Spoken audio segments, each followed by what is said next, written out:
प्रिय विद्यार्थियों, सुप्रभात। गायत्री विद्या मंदिर उच्च माध्यमिक विद्यालय सांचौर के यूट्यूब चैनल पर आपका स्वागत है। कक्षा 9 विषय हिंदी, प्रकरण है हमारा रीढ़ की हड्डी और इसके लेखक है जगदीश चंद्र माथुर।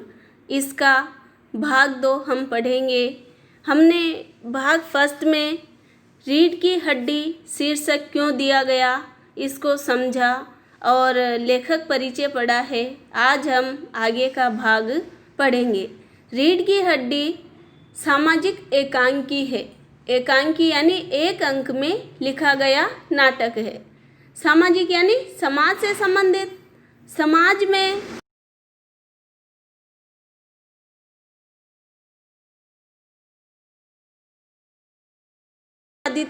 और मानसिकता बनी हुई होती है, उस पर इस एकांकी में उसे व्यक्त किया है। रीढ़ की हड्डी जगदीश चंद्र माथुर द्वारा रचित एक सामाजिक एकांकी है। सामाजिक यानी समाज से संबंधित एकांकी है। ये एक अंक में लिखा गया नाटक है कि समाज की जो भी समस्याएं होती है, जो भी रूढ़ियाँ होती है, परंपराएं होती है, जो पुराने समय से चली आती है, उनके प्रति लोगों की मानसिकता कैसी होती है, लोगों के विचार किस प्रकार के होते हैं, इस एकांकी के माध्यम से बताया गया है। इस एकांकी के माध्यम से लेखक ने समाज में स्त्रियों के प्रति जो रूढ़ियाँ बनी हुई है, जो मानसिकता बनी हुई है लोगों की, समाज की स्त्रियों के प्रति, उस पर प्रहार किया है और दिखाया है कि शिक्षा से स्त्रियों में आत्मविश्वास तथा साहस की सृष्टि होती है। शिक्षा के द्वारा ही स्त्रियां आत्मविश्वास से और साहस के साथ जीवन में आगे बढ़ती है और अपने सामाजिक कर्तव्यों को यानी समाज में रह कर के अपने कर्तव्यों को का अच्छी तरह से निर्वाह करती है। इसको इस एकांकी में बताया है। एकांकी के जो पात्र है बाबू राम स्वरूप, प्रेमा और इनकी लड़की है उमा, जिसको देखने के लिए जो मेहमान आते हैं गोपाल प्रसाद और उनका लड़का शंकर, किस प्रकार से उनका स्वागत किया जाता है, उन्हें चाय नाश्ता दिया जाता है और फिर शादी की बातें की।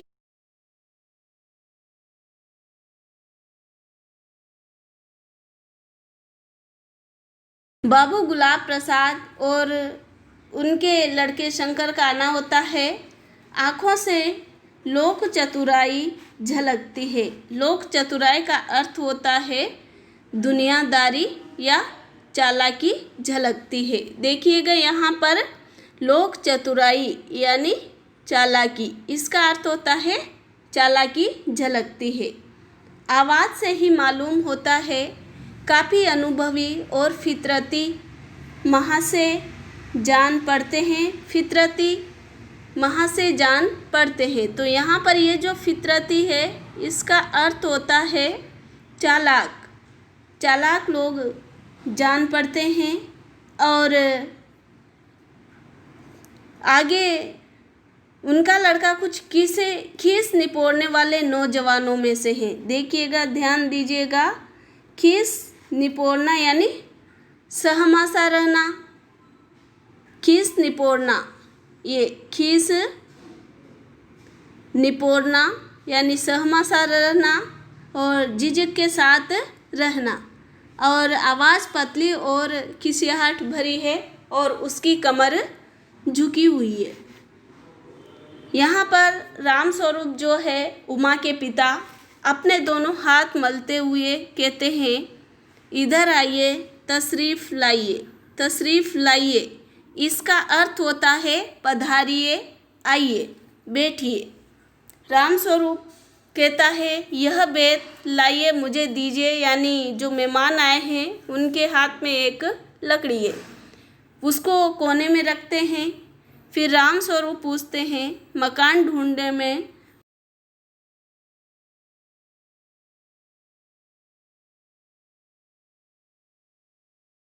और फिर हमें तो यहाँ आना ही था, रास्ता मिलता कैसे नहीं। राम स्वरूप कहते हैं यह तो आपकी बड़ी मेहरबानी है, मैंने आपको तकलीफ़ तो दी। गोपाल प्रसाद कहते हैं अरे नहीं साहब, जैसा मेरा काम वैसा काम आपका, आखिर लड़के की शादी तो करनी है।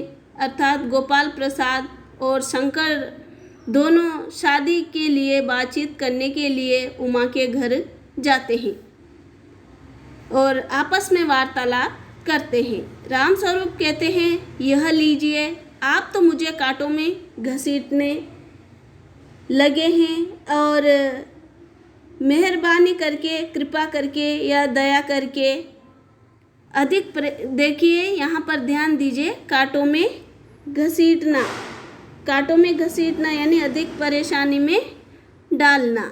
यहाँ पर ये जो शब्द है कांटों में घसीटना, ये अधिक परेशानी में डालना, इसका अर्थ है अधिक परेशानी में डालना। आपने मुझे अधिक परेशानी में डाल दिया है, ऐसा कह करके। हम तो आपके ही सेवक हैं। और कहिए शंकर बाबू, कितने दिनों की छुट्टियां हैं? कौन किससे पूछ रहा है? राम स्वरूप जो है उमा के पिताजी, वो जो लड़का देखने आया है उमा को, शंकर उससे पूछ रहे हैं। शंकर कहता है जी कॉलेज की तो छुट्टियां नहीं हैं, वीकेंड में चला आया था, यानी सप्ताह के अंत में आ गया था। राम स्वरूप कहता है आपके कोर्स खत्म होने में तो अब साल भर रहा होगा। शंकर कहता है जी यही कोई साल 2 साल बाकी है। राम स्वरूप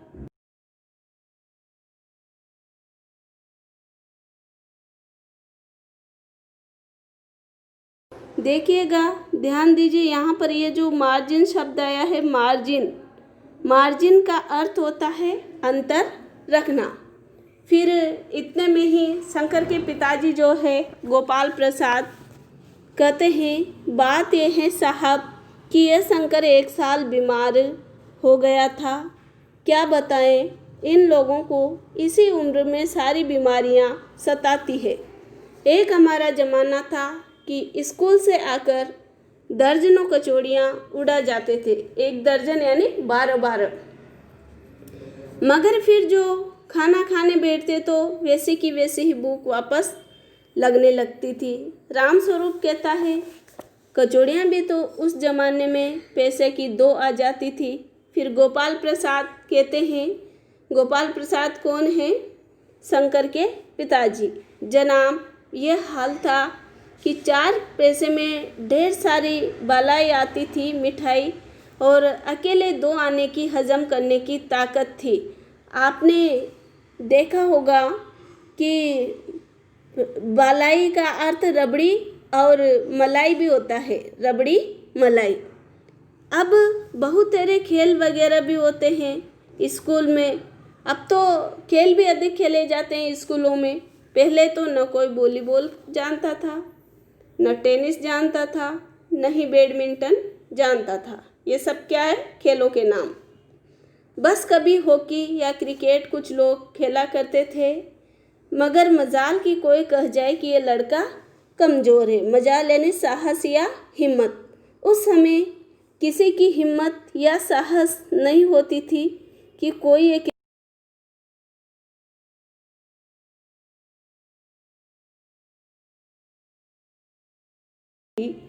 गोपाल प्रसाद जोशीली आवाज़ में कहते हैं।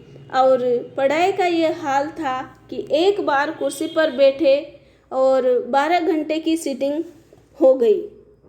सीटिंग यानी बैठना अधिक देर तक, और बैठक जिसे बैठक भी कह सकते हैं। जनाब मैं सच कहता हूँ, उस जमाने का मैट्रिक भी वह अंग्रेजी लिखता था। मैट्रिक यानी 10वीं पास भी वह अंग्रेजी लिखता था। फर्राटे की आजकल के एमए भी मुकाबिल नहीं कर सकता, उसका मुकाबला नहीं कर सकता है। राम स्वरूप कहता है जी हाँ यह तो है ही। गोपाल प्रसाद कहते हैं माफ़ कीजिएगा बाबू राम स्वरूप, उस ज़माने की जब याद आती है तो अपने को रोक पाना, जब्त करना या रोक पाना मुश्किल हो जाता है। राम स्वरूप कहते हैं जी हाँ, वह तो रंगीन ज़माना था। क्या रंगीन ज़माना था, यानी कितना अच्छा मज़ेदार ज़माना था। रंगीन यानी मज़ेदार ज़माना था। राम स्वरूप कहते हैं जी हाँ, वह तो मज़ेदार ज़माना था, रंगीन ज़माना था। फिर शंकर भी बनावटी हंसी हंसता है, यानी कि राम स्वरूप और गोपाल प्रसाद जो लड़के और लड़की के दोनों के पिता हैं, आपस में वार्तालाप कर रहे हैं। गोपाल प्रसाद कहते हैं, एक साथ अपनी आवाज़ और तरीका बदलते हुए, अच्छा तो साहब बिजनेस की बात हो जाए। बिजनेस देखिएगा, यहाँ पर बिजनेस शब्द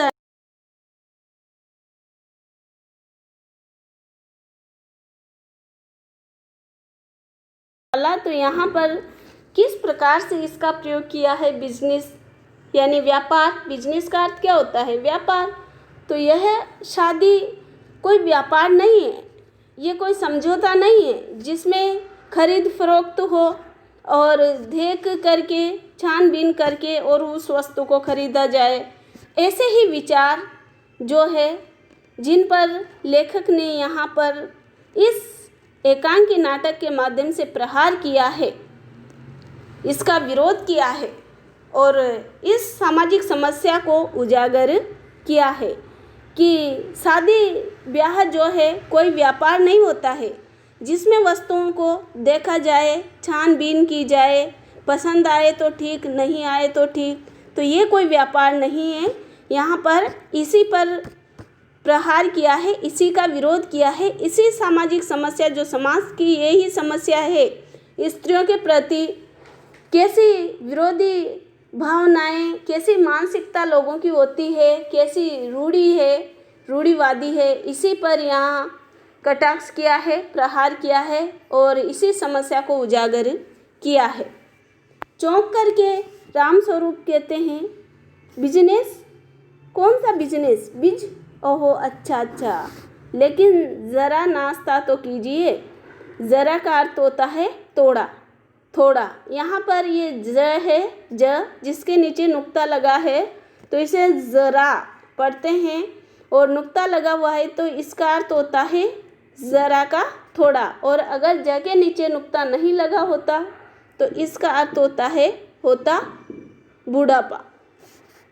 उठते हैं,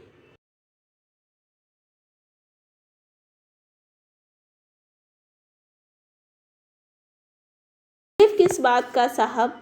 यह तो मेरी बड़ी तकदीर है कि आप मेरे यहाँ तशरीफ़ लाए यानी पधारे, वरना मैं किस काबिल हूँ? काबिल यानी लायक हूँ।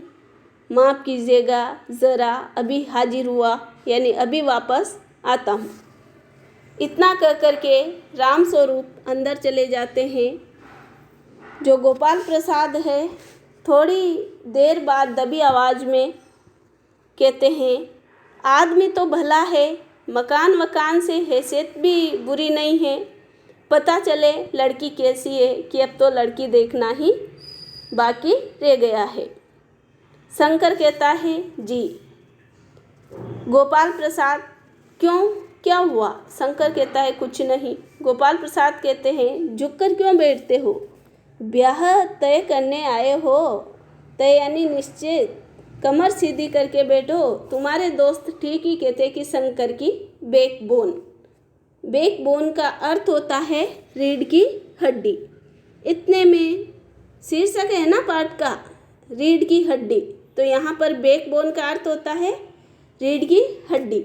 यानी जो लड़का उमा को देखने आता है वो इतनी छानबीन करते हैं उसके लिए, खरीद फरोख्त जैसे बिजनेस बताया जाता है शादी को, और जो लड़का है उसके रीढ़ की हड्डी नहीं है। तो इसीलिए इस एकांकी का शीर्षक क्या दे दिया? रीढ़ की हड्डी। इतने में बाबू राम स्वरूप आते हैं, हाथ में चाय की ट्रे लिए हुए हैं और मेज पर रख देते हैं। गोपाल प्रसाद कहते हैं,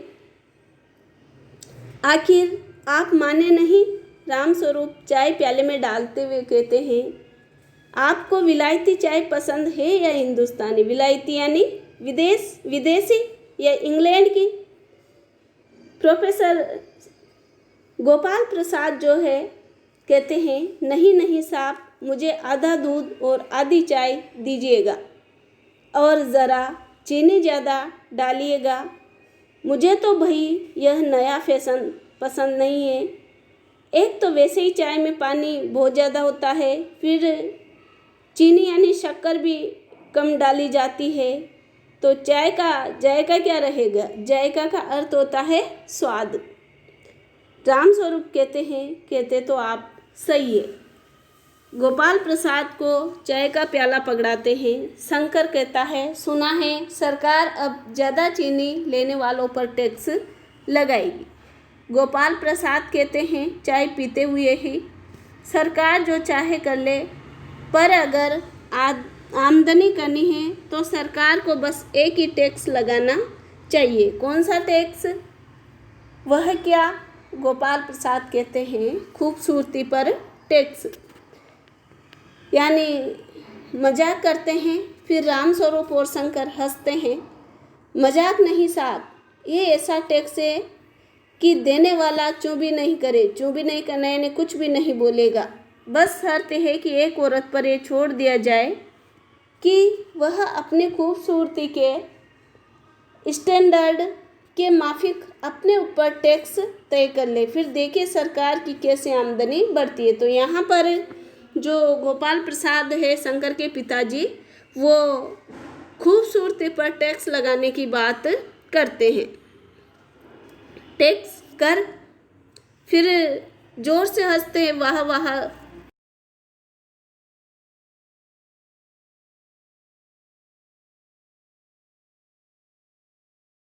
और यहाँ पर बेडब यानी बिगड़ा हुआ या असामान्य है। हम लोगों के ज़माने में तो ये कभी उठता ही नहीं था। फिर तस्त्री गोपाल प्रसाद की ओर बढ़ाते हैं, लीजिए। गोपाल प्रसाद, कभी नहीं साहब, कभी नहीं। राम स्वरूप कहते हैं शंकर की तरफ मुँह करके, आपका क्या ख्याल है शंकर बाबू? शंकर बाबू कहते हैं, किस मामले में? राम स्वरूप, यही कि शादी तय करने में खूबसूरती का हिस्सा कितना होना चाहिए, कि भाई जब शादी हो रही है तो खूबसूरती कितनी होनी चाहिए उसमें। गोपाल प्रसाद कहते हैं बीच में ही बात काट करके, ये बात दूसरे बाबू राम स्वरूप, मैंने आपसे पहले भी कहा था, लड़की का खूबसूरत होना निहायत ज़रूरी है। यहाँ पर निहायत का अर्थ है अत्यधिक या अधिक ज़रूरी है। कैसे भी हो, चाहे लड़की पाउडर वगैरह लगाए, चाहे वैसे ही सुंदर हो, बात यह है कि आप मान भी जाए मगर घर की औरतें तो राज़ी नहीं होती। आपकी लड़की तो ठीक है। तो यहाँ पर खूबसूरती को अधिक महत्व दिया गया है। कैसी मानसिकता लोगों की लड़कियों के प्रति बनी हुई है, इस समस्या को इस एकांकी के माध्यम से उजागर किया है। और जो रूढ़िवादी विचारों के हैं, पुराने विचारों के हैं, वो किस प्रकार से स्वयं पढ़े लिखे होकर भी और कम पढ़ी लिखी लड़की चाहते हैं। तो ऐसी जो हमारे समाज की समस्याएं हैं, उन्हें लेखक ने इस लेख के इस एकांकी के माध्यम से उजागर किया है। प्रिय विद्यार्थियों, आशा करती हूँ आपको यह एकांकी